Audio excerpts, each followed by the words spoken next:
All right, hello Internet, welcome back. So today we're kind of fortunate.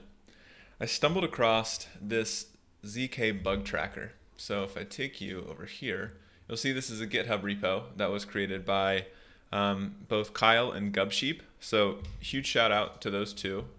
Listed here, they're linked here. Everything will be in the notes so you can actually go see their GitHub or Twitter. And what they did here is they created a list of zero knowledge bugs that are commonly known and commonly seen in the wild. Specifically, I think it's in relation to CIRCOM, but CIRCOM is widely used. And I think these bugs are also somewhat agnostic to the language being used. So it's a fortunate thing because, as you can see, this is published 2 weeks ago. And yeah, it's good content for me to both learn about and also teach you about, or hopefully share some of my knowledge that I've learned about with you. All right, so the way that we're going to do this is somewhat different today. So I'm, as per usual, going to share all of the notes, all of the links, everything is going to be published in GitHub, so you can see everything there. In addition to that, I wanted to kind of open up and show you my process for learning and how I go through grokking topics that are somewhat new to me. Reason being is when I originally read this post, the series of vulnerabilities, I read it, I think, 4 times. The first time I read it, I was like, oh, this is interesting. I'm going to keep on moving on to other stuff. I read like 10 other pieces and came back to it. Read it a second time. I was like, all right, well, this kind of makes sense, but still somewhat vague, so I'm going to keep reading. Go off, read a bunch of other stuff, come back a third time, starts to resonate more, do some more Googling, comes up with, then it starts to actually click in my head. And that's kind of the reason why I wanted to walk you through my process. It's not just going back and forth and reading a bunch, but there's actually a lot of horrible art that's involved. So as you can see here, this is a exported PDF from my tablet. So I'm very big on reading from a tablet and drawing on my tablet when thinking through topics. So here's a gross mind map of the common vulnerabilities. So I don't expect you to be able to read any of this, just to give you some context. What you're looking at here is this yellow section, these yellow or orangish bubbles. These are the generalized vulnerabilities. So if we go back to the repo, you'll see that it's broken down into 2 segments. One is bugs in the wild, so we can see items that are actually examples of these vulnerabilities. And then below that is going to be common vulnerabilities. So these are generalized explanations of everything that you're seeing above here. So what I'm going to do in this session is I'm going to walk you through the main common vulnerabilities, and I'll speak through some of the examples as we go through each one of the general explanations. In addition, I have some drawings down here that show you kind of how I grok information. And for me, drawing an abstract idea on a tablet or piece of paper is useful to understand exactly what's happening, or at least intuitively for me to understand exactly what's happening. So I hope this is useful. I hope that you'll be able to understand some of the drawings. I probably won't be able to read any of the handwriting because I am horrible at writing, as you can see. Either way, hope this is useful. That being stated, let's get started. First and foremost is bug 1 and 2. Now, when we look at bug 1 and 2, you'll see that specifically bug 1 here is under constrained circuits. Now, under constrained circuits, I would say, is kind of like the parent of most of the vulnerabilities we're going to see below. Reason being is that unconstrained circuits is such a generic term or definition that it really encompasses most of what we're going to talk about. And that's really where many of the flaws come from. And that's kind of why I mentioned in the notes here that this is kind of the 80-20 rule, where 20% of the generic vulns actually impact 80% of the projects. The percentages are probably way different than that and more specific, but that's kind of like how I intuit the impact of this specific vuln. So why is this the case? Why does this happen so frequently? Well, when we look at the languages such as CIRCOM, Cairo, and there's many other types of ZK domain-specific languages I've linked here that you can look at. I think it's the podcast, or I'm not sure, but it'll talk you through the different DSLs. And for these languages, most of them are considered declarative. And a declaratively typed language really tells the machine what you want. So you're specifically stating the end state. And that's kind of where this picture comes into play. I thought this was useful kind of to show and depict that declarative would fit. Oh, that's not a D. Let's do this. That's a B. That's a D. And then this is, I think this is called imperative. So for declarative, you're looking at a target. So you're telling the machine, this is exactly where I want you to go, figure out how to get there. Imperative languages are different. So imperative languages are saying, I want you to tell me how. And that's what we're saying here. This is the how. So you're telling the machine how you would like it to function and do what you want it to do. And the differences between these is if you are typing in a declarative language and you don't constrain the function or the application to what you expect, then it could actually act out of hand. And that's what's happening here is we're not constraining the circuits correctly. And when you don't constrain the circuits correctly, they're going to act out of hand and they're going to do things that you wouldn't expect them or want them to do. Some of those things that it could act out of hand doing is actually, repeatedly draining funds from the application, specifically a Zk application, which I think we'll talk about further down here. One note from the post itself on the GitHub repo, they mentioned that the importance of ensuring that you actually test these circuits and ensure they're doing what you would like them to do, but also you manually review the logic that's embedded in those circuits. Luckily, they mentioned that there are formal verification tools that are being built. I've linked to here that they mentioned that you can check out and see how much progress has been made since I've posted this video. Okay, so now let's get to the examples for unconstrained circuits, as well as the bug 2 I've listed here is non-deterministic circuits. So that I kind of coupled those together because they're very similar when you look at the definitions and the examples. All right, so I don't know why I... So silly. The first option is example 2 and the other one's example 1. That's all right. Internet, I'm pretty ridiculous sometimes. Okay, examples. The first example here is 0xpark's StealthDrop. So in here is linked the actual GitHub. So if you click any of these links, it's going to take you directly to the section that explains this. But I have notes that help me understand and prompt you. So there's a detailed Twitter thread that gives you more detail as to how this happened and what was happening within this specific vulnerability. The long and short of it is that this specific person found that there was a flaw within the system, and the flaw allowed the hacker to potentially do double claims. And the double claims, I think, referred to either claiming funds or claiming votes. All right, so the claims were referring to airdrops. If I would have paid attention to my own notes and saw that this was actually called StealthDrop, it's referring to airdrops, so airdropping funds for people to claim. So what happens here is they were able to actually double claim an airdrop as a single user and gain more funds from that airdrop. Now let's talk through the specifics here, and I think instead of talking through the notes, we'll do the notes second, and I'm going to allow you to look into my world of drawings. All right, so some context here so you can get an idea of what you're looking at. On the left-hand side, we have like I guess a legend is what they call it. So N stands for nullifier, C stands for claim, P stands for private key, and M stands for message. It actually says chain. So what we're looking at here is our blockchain. And in here, what's going to happen is we have our user. So our user is going to take their what is it called, nullifier, and there's going to go through a process. So let's actually scroll down a bit before we get into that. So the nullifier is made of two things here. So the nullifier is made of a private key, and it's also made of a message. What's going to happen is these two are going to be smashed together through some sort of function, and that function is then going to output a nullifier. That nullifier is then going to be, the nullifier is actually a representation of a signature, and the signature is an elliptic curve DSA. I forgot what DSA stands for. And this signature is then should be published on chain. Now, the important piece here is that the signature nullifier should be a one-for-one connection to a claim. So I don't know if I've drawn it here, but let's draw it up here. So a claim should be binded to a nullifier. So if we have nullifier 1 and claim 1, they should be completely bound, and you shouldn't be able to swap out the nullifier and get the same claim, or vice versa. But as you can see, based off of my great preamble, that's likely what's going to happen. So we can see here that once you have your nullifier and your claim, that's then going to be sent off to a Zk circuit that's usually sitting on chain. That circuit's then going to validate that the nullifier is a valid signature. And it's important to point out here that it's validating the signature. It has nothing to do with the generation of the signature. And that's going to come in handy later on to know. So we know how this is functioning. So we take our private message and our private key in our message, create a nullifier that's then bound to a claim that's sent to the ZK circuit that validates that the nullifier is a valid signature that's associated to a claim, and then it goes off and gives that airdrop to the user. So where's the flaw here?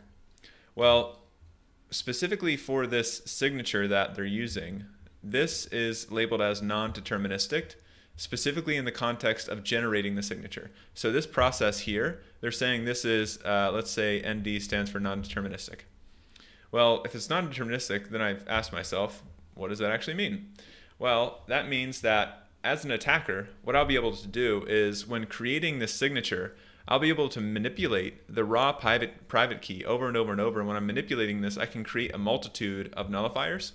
And all those nullifiers will be actually connected to this single claim, which allows me to, like they stated before, take multiple claims from the airdrop take multiple claims from a airdrop with multiple nullifiers. So it's going to be able to allow me to exploit this application and get additional funds. The ideal state here that I've mentioned and sorry for the break here, I need to get good at this exporting thing. But you can see that the ideal state for deterministic generation would be to ensure that when combining and mashing the private key and the message together, the bounding piece goes back to the point I said, is that there should be a strong binding between the claim and the nullifier. And the way that they're actually going to fix this, the fix for this, would be to ensure that you're enforcing not just the signature validation. So that signature validation was happening above when I talked about how the circuit validated that this was a valid signature. But it needs to also ensure that the signature has a valid creation, and that's a deterministic creation. When I say deterministic, that basically means that when you run this through here, so the P1 and M1 run through here, this should always be a 1-for-1. So every P1 and M1 should always equal an N1, which is a nullifier. So this private key in this message should always come out to the same nullifier every single time. If you try to manipulate your private key, it should come out to a different nullifier every single time. So you can't actually take multiple claims. And that's the deterministic factor that you're trying to get. One thing to quickly note is I've made a kind of a note to myself that they originally avoided taking this approach of validating the creation because the creators of the application wanted to ensure that they had nothing to do with the private key. They don't want to touch it at all due to the additional security that comes with having to interact with the private key. But after not involving themselves in the generation of the nullifier by tampering or kind of interacting with private key, ensuring that it's secure, they open themselves up to this exploit of getting multiple claims from the attacker. So they actually had to change the way that they generated the signature and incorporated their involvement with the private key to ensure that this is a bound connection and there's a 1-for-1 deterministic creation. And I think they mentioned within the Twitter thread that this is possible through actually incorporating items into the wallet on your browser. All right. So that was number 1. And number 1 was returning to non-deterministic nullifiers. So this was referring to bug 2, which I think is why I said example 2 originally. All right. Next one will be MACI. I have no idea how to pronounce that. And this is referring to an unconstrained circuit. And I think we may have a drawing for MACI as well. Yeah, we do. Awesome. All right, for this one, we're going to go back to the drawings because it is easier for me to grasp what I want to explain. All right, what we're looking at here, again, is our legend or legion. We have our vote, which is V, encrypted is E, and decrypted is D. Now, when we look at this, we have our blockchain. In our blockchain, this is the process that's happening. So MACI is a voting application that allows different users to vote, and they use $0 proofs to validate that vote came from that user, and they're interconnected. So what we can see is we have a pool of votes. So this is all encrypted votes, and each user has their own vote. So we have V1, V2, 3, 4, etc. All these are then published on chain. Once they're published on chain and encrypted, they're then taken down from a coordinator. And the coordinator then decrypts all of the votes. And what they do once they've decrypted the votes is the coordinator actually packages all these votes up in a decrypted fashion and then creates a ZK snark from that and then publishes that ZK snark proof up to the chain. Once they've done that, there's a snark, or not a snark, but there's a circuit on there. And the ZK circuit is actually going to validate that this proof is a valid proof and verify everything is correct. Once it's done that, then it keeps on going on the chain and everybody has had their vote said. So the concern here and the weakness really sits within all of the trust that's being given to the coordinator to actually decrypt the already encrypted votes, create the proof, then submit that to the verifier. So if we go down here, let's read some of my notes. So here we see some text that basically states that we're trusting the coordinator to decrypt and create the ZK snark proof. And this is really where the flaw comes into play. A note to myself again here states that in step 3 should fail if the coordinator attempts to censor any votes. This is due to the circuit logic missing constraints. So assuming that in this flow that we just walked through, if there was a proper constraint to ensure that the coordinator did not tamper with anything, if they did tamper with something, step 3 should fail. But in the case that the application was sitting in when this exploit was found, that was not the case, so they could tamper, it would still pass and not fail. So what was the flaw? Well, let's come down here and learn more about the application. So like I stated before, to vote, you have to submit you have to sign up with a public key. So you have obviously this is something that I'm sure you know about, you have your public key and your private key. And your public key has to be submitted when you sign up, so that's associated to you as a user. And to vote, you have to use your private key to submit your vote. And every time you submit a vote, a new public key is generated that's then connected back to that private key. And if we come down here, we have a beautiful little diagram that I've drawn where we have our Miracle tree. So this is a Miracle tree. And inside of here, what you're going to have is all of the leaf nodes down here are going to be public keys that are associated to the user, and the user's private key is used to then vote, which then rolls up into the Miracle root, which is then published on chain above. Now the issue here, where's the exploit? Well, the exploit comes down to this bit of code here. And I don't know if you'll be able to see this. Hopefully you can. Let's zoom in a bit more. Scroll this over. Hopefully this is viewable. So this code here basically has a series of things. So we have a transform function. This transfer function has a current state leaf, a message, and a new state leaf. What's happening here is when you make your vote is associated to the current state leaf, which this current state leaf represents a public key, the current public key on the Miracle root, or the Miracle leaf. And then this is going to be, this new state leaf is going to represent the new public key. Now this message is your vote of what you want to vote for, or whatever you're voting for. And the issue here is when the coordinator is actually decrypting everything and then creating the ZK proof, when they do this, they have the ability to potentially swap out messages. And when they swap messages, so say they swapped 3 for 0 and 0 for 3 on this public keys here, that would actually invalidate their votes and then in turn censor them.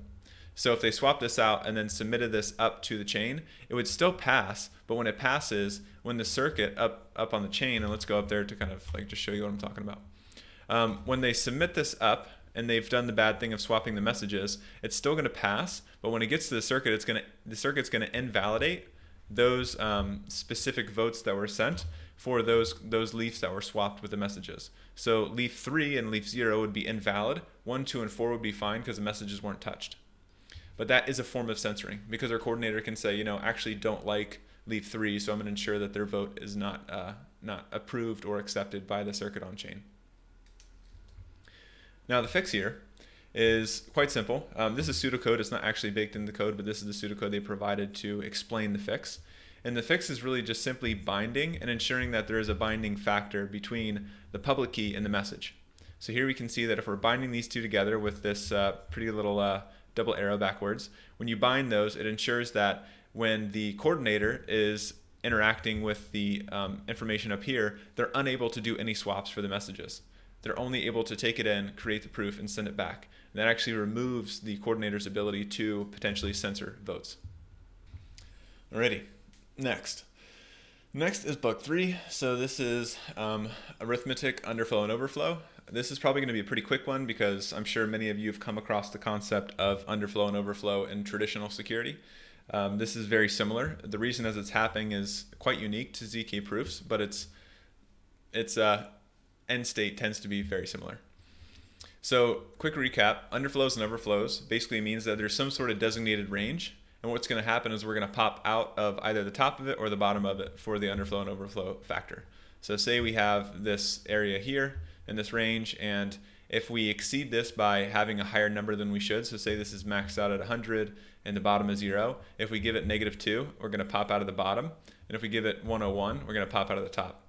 And when we pop out of the top, whatever happens depending on the system you're interacting with, if this is a traditional system, you might pop out of a certain location in memory and access a different part of memory that you shouldn't be inside of. But in this case, what's going to happen is it's going to be a wraparound situation. We're going to wrap back around to the beginning or the end. And the reason it's wrapping around is because ZK proofs are based on a series of things, but one of the big things that they're based on is modular arithmetic. And modular arithmetic is explained very well by Khan Academy. So I will not try to butcher it here, but like I said, or not I haven't said, like I'm saying, you should go there and read that and understand a bit more about it in your leisure time. But here simply this clock kind of gives a good explanation of what's happening. So if you pictured modular arithmetic, what's happening is we're basically taking, we're providing a finite field within math. So in math, traditionally, you can go to infinity and back to negative infinity, etc. But in this modular math, we're saying that we can only go up to, say, 9. And we're going to wrap it around a clock to hopefully make sense. And instead of showing you this example, let's go to the actual Khan Academy example. So there's a bunch of stuff that explains what's happening. We're just going to go straight to one of the questions. So in this example, we have a little, say this is a clock down here, and this clock has 4 items. So we have 0, here we have 1, we have 2, and then 3. Now this is wrapping around 4 points. So that's going to be mod 4 because there's 4 points. And the question here is, okay, what is 8 mod 4? 8 mod 4 is going to be 0. Reason being is that we're going to go around once, that's 4. We're going to go around again, that's 8. And then that means we're going to land on 0 at the very end. Another example here is 7 mod 2. So 7 mod 2 means that there's 2 points on this clock. There's 0.1 here, and then 0.0 at the top, 0.1 at the bottom. So if we did 7 mod 2, that would mean that we go 1 is 2, that's 4, that's 6. That means that we've gone around 3 times and there's 1 remaining. So that means that we're going to have land on 1 because we're going to go a half at the very end and we'll land on 1. And that's going to be 1 for this, 1 for the 2 mod 7, or 7 mod 2. Now, the reason this is used so much in ZK proofs and utilized so heavily is that it allows ZK proofs to add an interesting kind of property of a strong trapdoor. This isn't the only reason that they have strong trapdoors in ZK proofs, but this is one of the main factors. And with modular math, it's really hard to go backwards, similar to hash functions. So with hash functions, they always say that if you have some private thing here, you run that through a hash, that thing, and then out pops another variable x. It's easy to go this way if you know what p is, because you can just say p hash this to x. But the other way around, x to p is really hard to go reverse with that hash. Same thing applies for prime multiplication, and then the same thing here for modular math. And what they're doing is they're creating a strong trapdoor, so it's easy to go the way that you want to go if you have the secret, and it's hard to go back if you don't have the secret. That's really the premise of trapdoors. There's a link there to read more about it. In Circom, they actually have a specific type of prime field, meaning that they have a specific type of modular math. And in this modular math, remember how we talked about all the dots around the clock? Well, this clock is pretty massive, and there's tons of dots, and this is how many dots there are on that modular math. So this is saying this is the range that you're limited to. You cannot go above, you cannot go below this range. They give an example here in the blog post saying, okay, if I did 0 minus 1, it would wrap me all the way back around to the very end of this range. So we can see that this is 1, 7, this is 1, 6. And then if we did it the opposite way, so if we did, okay, I want to do 1, 6 plus 1, it's going to take me back to 0. So it's wrapping you back around the clock to 0 or to the very end. Now what's happening here, let's go through some examples. So the examples I've actually bundled together because they're very similar in nature. So Semaphore basically mentions that it's missing a contract range check, and then the ZK kit is missing another range check. So Semaphore is basically a kind of a special club for members only, and they do that through ZK proofs. And then this toolkit is utilized by Semaphore. And this toolkit allows you to actually create this concept of incremental Merkle trees, which is kind of outside of the scope of this video. But simply put, it's a Merkle tree that can grow over time instead of just being established at once. It's an incrementally growing tree. Both of these come down to public input. So we can see that the user has some sort of public input that they can impact the scalar field, which is referring to our overall prime field, the range that we're allowed to play with inside of. And if we go down here to the examples, we can see that within the code, specifically, let's zoom in maybe if it's a little better. We can see that in here there's a thing called a snark scalar field, which is our range. That's our clock of how far we're allowed to go.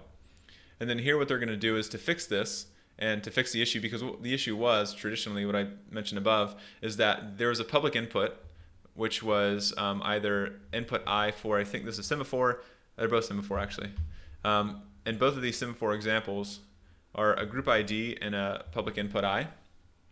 Previously, looking at the code, these were not, there was no constraints on these. And the constraint was missing, meaning that the person could basically provide any number they wanted or any input they wanted outside of this range. So either below or above that specific range here that we're talking about with the scalar field. The requirement here is to ensure that the input is less than the scalar field that is allowed. And the same thing here is they're requiring that the group ID is less than the scalar field allowed. And this is going to constrain the person from allowing them to bounce outside of the range either side. Our next bug here is around mismatching bit lengths. So let's break this down. Within Circom's libs specifically for their circuits, they take in an expected number of bits. And the bits, the reason they're limiting those bits, and usually what I found is it's 32, the reason they limit those bits is to ensure that there's a constraint on the circuit and it's ensuring that the constraint and the output are accurate and match. Now, for the example, we're going to do Aztec, and I'm going to take you back to the beautiful drawings that we have here, and we'll zoom in a bit, maybe not that much, there we go. All right, so Aztec, we have a few things here. So first we have our Legion, once again. So we have the way that Aztec functions, we'll talk about it quickly. So we have the funds, we have the note commitment, and then we have the nullifier. So I swapped that up from last time, but that's all right.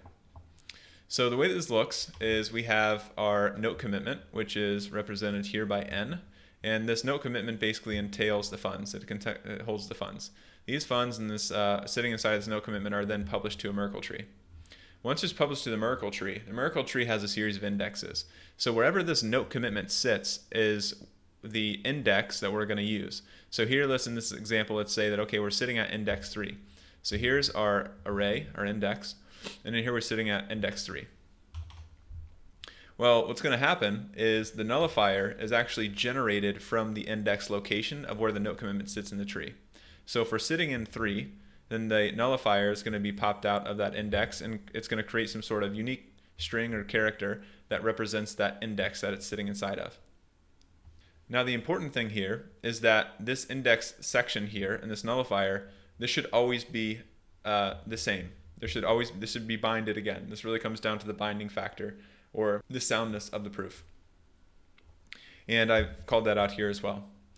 Well, if we go back up here, we can see there's a blue line here stating that this index should be constrained to 32 bits, which comes back to the point that we mentioned earlier. Now, in this case, before it was not constrained, and if it's not constrained, that means that there's an issue. And in the example down here, we have an example of a uint 256 range. The reason I'm saying uint 256 is that's where the exploit was found, where in Solidity, commonly the uint variable is defaulted to 256. So that is much larger than 32 bits, which means that the person that has access or can manipulate where the note's sitting or the index that it's located, they can actually manipulate that, that information to, on a recurring basis, continually, I think it's vote or access funds from this application. So in this case, if this is 256 down here, that means that this section here, let's say, is 32 bits. This is the first half of the 32 bits of the 256 uint. That means that what's being acknowledged by this application when it's creating this nullifier is it's actually only looking at this portion here. So as an attacker, what I can do is on this section here, I can continuously keep swapping this out. And as I keep swapping these numbers out, what's happening is the circuit's actually looking at everything because there is no constraints. So that means that as long as this stays the same the entire time, that means that they can keep changing these digits here, which allows them to create multiple nullifiers that are all connected and attached to the same note commitment, which means they can continually keep accessing funds. And that's kind of represented down up here. So we can see that I have our single nullifier that should be the bounding one, but we have multiple nullifiers that we can create because we can swap out these digits in that range and change this number, but keep this number the same. So this is always the same with the same nullifier expected by the constraint, but they can actually create multiple nullifiers connected to the same note commitment. Hope that makes sense. And some other stuff is the fix, which is simple. And that is ensuring that there is a 32-bit range check on the index variable itself. And I think I may have included down here, is a bit of snippet of code that they provided in the GitHub repo explaining the vulnerabilities. And this is a simplistic example, but there's a specific thing I wanted to call out here, that this num2bits function is pulled from another library, but it's used commonly to actually constrain the bits. So you can see this function basically states that the max bits are going to be within inside of the range established within this method in the other library. And that actually constrains it to the 32 bits that we want it to be, ensuring that the inputs that are in these signals or the public inputs provided elsewhere are constrained to that 32-bit segment. Our next bug is around unused public input optimized out. Very long, convoluted explanation. So this bug took me a little while to grasp, mainly to the fact that I needed to understand what optimizers did within SIRCOM specifically, or within these languages and how it functioned.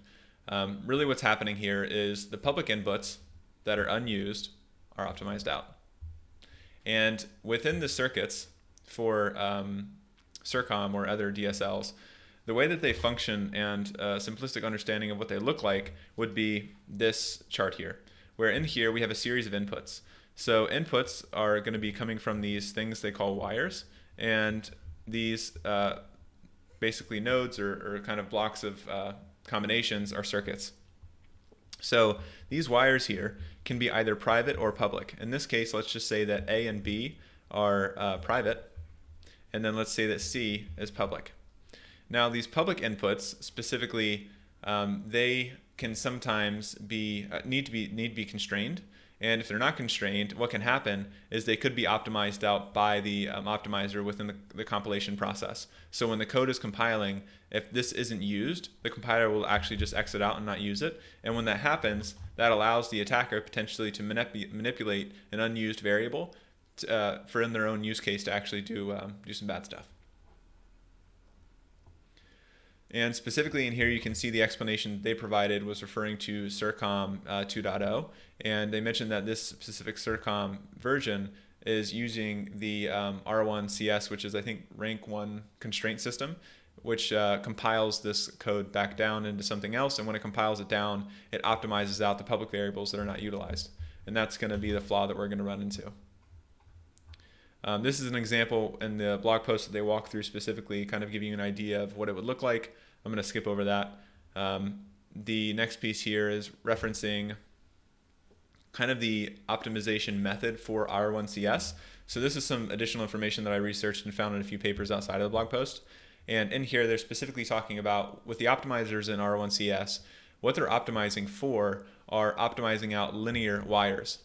And linear wires, actually, I had to Google what the difference was between nonlinear and linear for those that are struggling like me on some of this stuff. And linear, simply put, is a line, and nonlinear are the curvy things. And those curvy things are representing anything that's not raised to the one degree.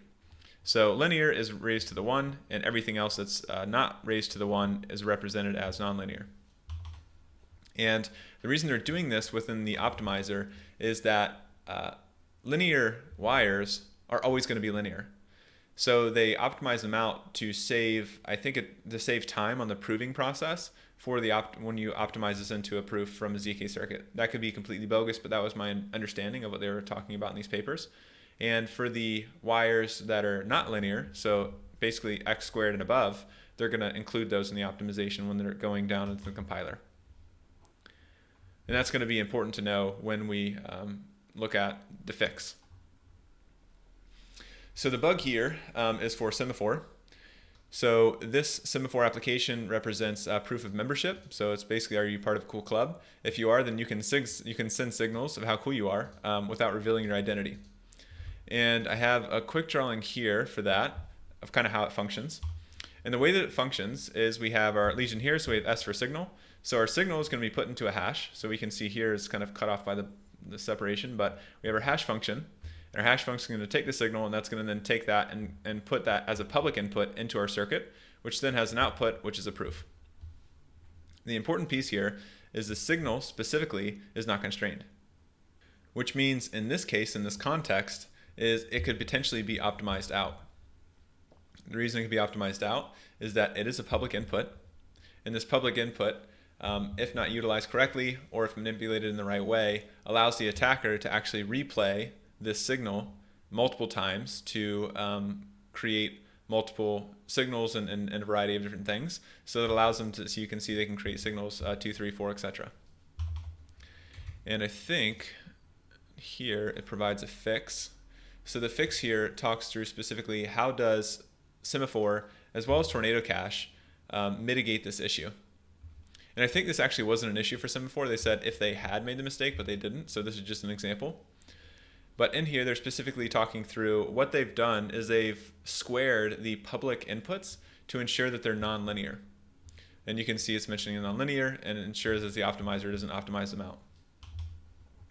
And if we go down here and look at the code, we'll see that they've called it out in the blog. So here we have the dummy square within Semaphore. So Semaphore is basically taking the signal hash squared variable and ensuring that it's squared and not linear, so it's not optimized out. And the same thing applies for Tornado Cache, where they've taken both the recipient, fee, relayer, and refund. They've squared all of them into new variables that are all squared, so they're not optimized out as well. And you can see they have a brief explanation in the notes as well.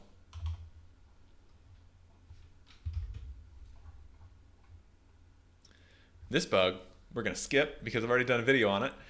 So if you want to learn more about the frozen heart vulnerability, I recommend going to this video that I've created, and it talks all about what that is and why it exists and all that stuff. Quick recap is that this specific vulnerability was referring to the Fourier transform. And this Fourier transform turns interactive proofs into non-interactive proofs. And when they're transforming that over, there's some flaws in some of the code as well as the papers themselves. And it walks through specifically how that can be exploited. That's all I'm doing for that one. And finally, our last bug. So our last bug here is referring to the trusted setup process. So I would recommend reading more about what the trusted setup process is, what ceremonies are, and how that works within ZK. The really rudimentary explanation here is that at the very beginning of certain ZK proofs, so not all of them have to do this, so some ZK proofs like Pinocchio and Groth have to do a trusted setup, and they have to do it for every single new circuit they create, which is a very old school method of doing this. Not many people do this anymore. Some of the newer variants of these protocols, such as Marlin and Planck, what they do is they actually do a trusted setup, which is called a universal setup. And this universal setup's allowed them to create the very beginning of this protocol, the very beginning of this proof. And once they've done this, they can keep updating their circuits while having to keep doing the setup process. And then even beyond that, we have bulletproofs and Starks, which actually completely remove the process of having to do a trusted setup in the first place. And the reason the trusted setup is actually created and is done is they do this to create sound proofs. And there's a series of participants that interact with each other. And they go through, they put a bunch of information in, create a lot of randomness. And then that then is like the seed of the beginning of the protocol. And there's this thing called inside of this process toxic waste. And toxic waste is basically any of the parameters utilized in this process that are left over. And if this isn't destroyed, then that allows the hacker to potentially gain access to the very beginning seed process and data, which allows them to then potentially create funds out of thin air. So they can basically create money and use it themselves. And usually within the ZK protocols, it's hard to actually track that's happening because of the privacy associated to it. So if this is done incorrectly, which is a very important process, and this information is then exposed to toxic waste, the attacker can actually do some serious damage to that protocol.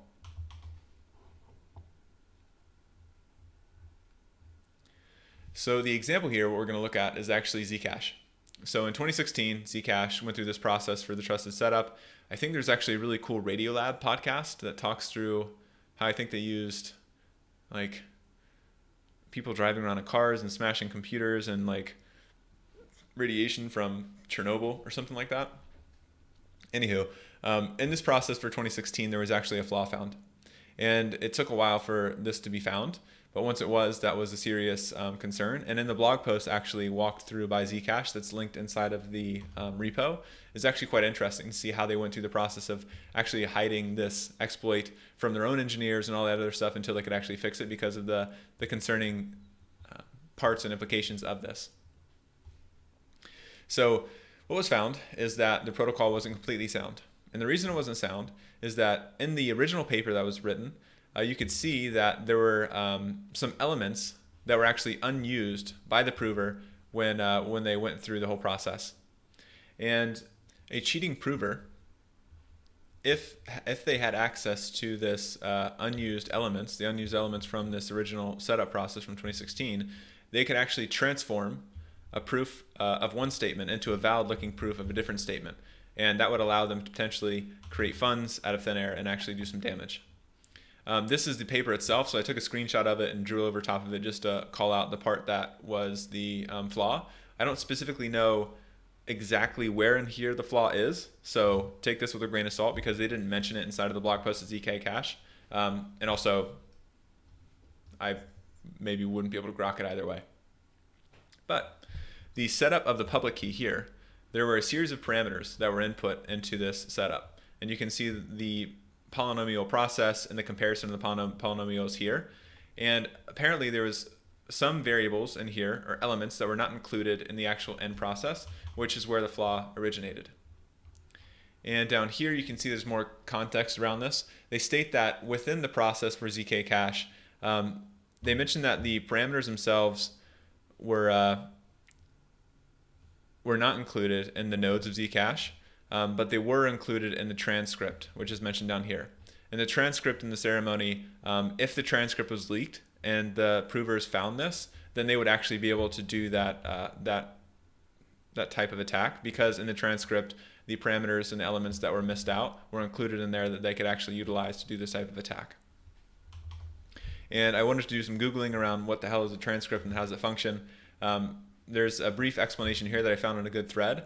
Really, in a nutshell, the usage of the transcript is for the protocol utilizers and provers, etc., to validate that the original trusting setup process was done correctly.